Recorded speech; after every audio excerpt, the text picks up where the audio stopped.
Well, the one time when we were still living at home with our mom, she Mm-hmm. went away to Europe for what, 2 weeks or 3 weeks or something like that. Mm-hmm. And we were hanging out one night and we were drinking a ton and just totally like drunk. Like, dude, you remember we were so wasted that I Oh my think God, that that's we were sitting on the the couch. Walmart story. Yes, that's true too. That all night there was a lot of shenanigans this night. That was also the same night that we were sitting on the couch, and I think it was your buddy Danny who kept asking, "Is this Spider Man?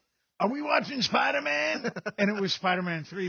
But he, when you're so drunk to the point where somebody says something to you and you cannot remember that they just said it to you, and you're saying it like 10 times. That happened. So we're sitting Mm-hmm. on the couch. We were watching Spider Man 3 and we're just sitting there, and suddenly we hear ding dong, and it's like what, 10 o'clock at night? Late enough that it shouldn't. Yeah, Nobody should be ringing the nobody should doorbell. be ringing the Like doorbell. late enough that we were like, dude, we're being totally loud. We're gonna get in trouble, whatever. So the freaking doorbell rings, and I stand up, and I go and I open the door, and there's not a human being standing there, but what I see is a huge chocolate cake, like I it, like a huge chocolate it, cake it was came like something. It floating. was like something out of a Yeah, it restaurant. was like an arm, a hand, and a chocolate cake It came was floating into the front door. huge. And I thought to myself, like, holy shit, I just wished upon a star. And, like when I was a kid, and here comes a chocolate cake comes through the You're door. like, did I wish for this when I was 8 years old and it's just happening now? Right. I'm like, damn, dude, wishes are totally delayed. Like it was a backup or something. And the worst part is that obviously for a second reality stuck creeped in, and then our next door neighbor was obviously attached to the arm, and she had made the chocolate cake and had brought it over. And so you know how you are. It's like when you're drunk driving, suddenly you're like, I got, I got to I eat. got to be sober. And so I was like, I Oh. was like, thank you, neighbor, for bringing us a chocolate cake. I will take this chocolate cake with my hands Right. and place it in the Right. kitchen. So we basically got out of that little predicament, and neighbor left, and we took the chocolate cake into the kitchen, and we all cut up the chocolate cake because it was the greatest moments of our life, and we cut up the chocolate Wait, cake. wait, wait. You're missing the part where we all huddled around it like it was Quest for Fire, and we had just discovered how to make fire. Like, ooh, Like, ooh. exactly. Dude, I remember sitting. We were huddled around this thing, and we were shoulder to shoulder, and everybody was like, "Is this fucking real? Is this Yep. happening?" Seriously, a chocolate cake came from nowhere. And the cake was like, it was like 6 inches high, dude. It was like that, like that quadruple layered cake at Claim Jumper. Oh yeah, Like it was yeah, huge yeah. like It was that, but it was huge. homemade. And she was a good cook. Yeah, But yeah. we huddled around. We all had a piece of chocolate cake, and I'll let you take over the story here because your impressions of what happened and what happened are two different things. All right, so where Chris left off is we're all sitting around this cake. We all cut pieces, go back into the living room, and by we all, I mean everybody except Chris, because the rest of the group, goes into the living room, eats our cake. 10 minutes later, like, where the fuck is Chris? Where's Chris? We hear from the kitchen, and I'm like, is there a wood nymph in there? Are we? Is the Keebler elves in there? And Chris has this spoon, and he's just sitting there spooning chocolate cake.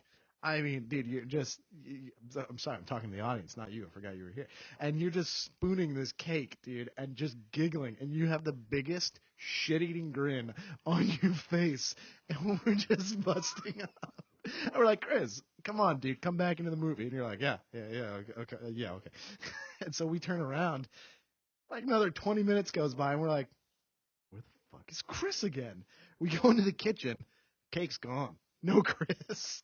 Dude, you were in your room, and all we hear is. And you were just giggling, eating this chocolate cake. And you ate like 3/4 of the thing, dude. Like yourself.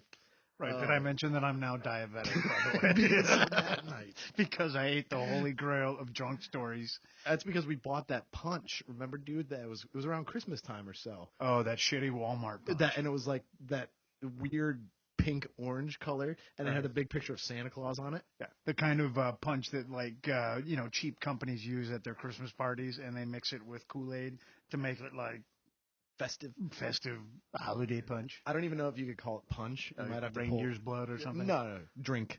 It was drink. It was red drink. It was Right. drink. What flavor is that? Red. Red. I like that. That's good. Yeah. So we had drank all that punch and we mixed it. It wasn't just punch. Exactly. We had Merry Christmased it, if you will. We had spiced it. We had a spiced red drink. It was delicious. Right. So that was pretty good.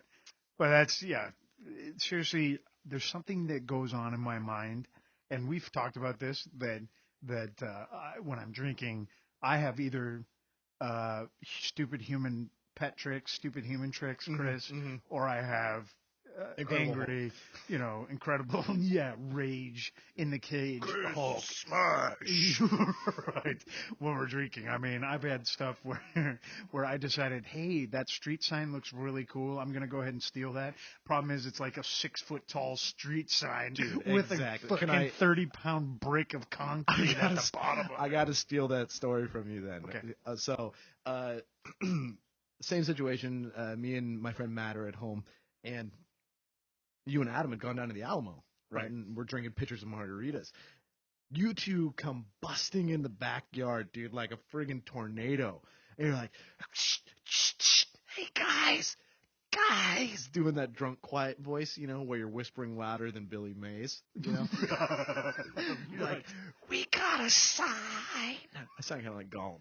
But you're like, we got a sign. And we're like, well, where is it? It's on the side of the road, dude. We need your help.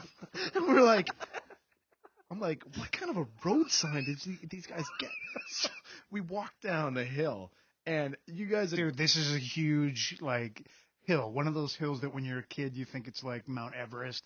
And as you get older, this is not like the hills that get smaller as you get older. It just gets more like a son of a bitch to have to walk up. Exactly. One of those hills that if you take your skateboard on, you'll die. Right. Right. So we're walking down this hill, and you guys are just 3 sheets, and I think Matt and I were too young to drink, so we didn't know really what was going on. And there's like this friggin' indentation in the bushes. Clearly something had been thrown there with great force. And like you said, dude, it was a 7 or 8 foot metal pole, and it had like a concrete brick the size of, it was like half of one of those friggin' barrels on it. Right. How did you guys get that thing out of the ground? So here's the thing. I was walking up the street, and I totally did that. You've seen that new commercial where it's like the guy's talking. He's like, late last night at 3 a.m. there was a robbery, and police said, and then he, boom, walks into the fucking sign. Have you seen this? Yeah. Well, same thing, except I was drunk, walking along, and I walked in the sign, and I'm like, it moved. So I started, rocking it back and forth, and me and Adam pulled it out of the ground. Like He-Man, by the power of Grayskull. Right. We did exactly that. And we pulled it out of the ground. And, when you're drunk, you're like, sweet, we got ourselves a sign. And, of course, this is at the bottom of the hill. And my buddy Adam and I are not the most slender of gentlemen. And, we get tired. And so we were walking up the hill with this 30-pound brick of concrete. A car came along. We did the drunk, oh shit, and we threw it into the bush. We threw it into the bush, and we decided we better go get the young bucks and get some help. So we brought the sign home. And then you hit it on the deck. Yeah, I hit it in the bushes, and eventually I drilled out the sign and got it all. I still have it, by the way. It was a no stopping sign, and we all signed it. We all signed the back of it. We did? That's awesome. Yes, and I still have it in my storage unit. I still have it. Awesome. So, yeah, that's one of the drunk stories that sort of lives on. Yeah. Continues on. Yeah. So,